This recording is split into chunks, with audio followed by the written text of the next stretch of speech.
It's a crucial summit aimed at bridging the differences between the Nile Basin countries. Egypt is one of several states that refused to sign the Entebbe Agreement and suspended its membership in the Nile Basin in 2010. The agreement doesn't protect Egypt's rights according to the historic agreements of 1899 and 1959, which guarantee Egypt's share of the Nile waters. Egypt felt it had been unfairly treated in the Entebbe Agreement. The Renaissance Dam, which Ethiopia is building, has fractured the country's relationship.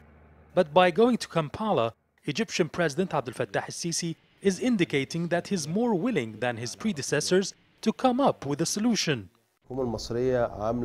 Egypt is submitting what it calls the New Nile Charter, a document that lists possible resolutions. It includes an Egyptian study that proposes saving 25 billion cubic meters of water from lakes in the Ghazal Sea and from Sudan to South Sudan. Egypt is willing to fund and undertake these projects. Divisions over the Entebbe Agreement have prevented donor states from financing development projects in the Nile Basin. Egypt believes there's huge potential for business partnerships among Nile neighbors.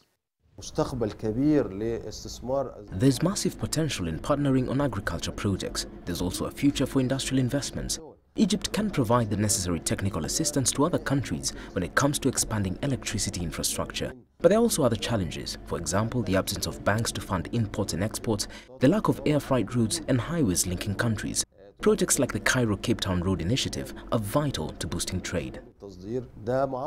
10 countries united by one river, but they have been at odds for some years. And this summit is seen as a unique opportunity to overcome the challenges and build a strong economic and political unity. Yasser Hakim for CGTN, Cairo.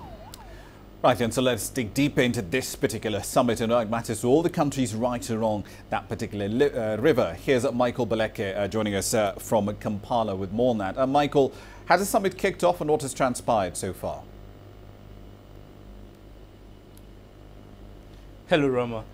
Yes, the summit has kicked off in Kampala around the shores of Lake Victoria in Munyonyo with the Nile Council of Ministers, which is the supreme policy organ of the Nile Basin Initiative, locked up in a meeting to prepare a report.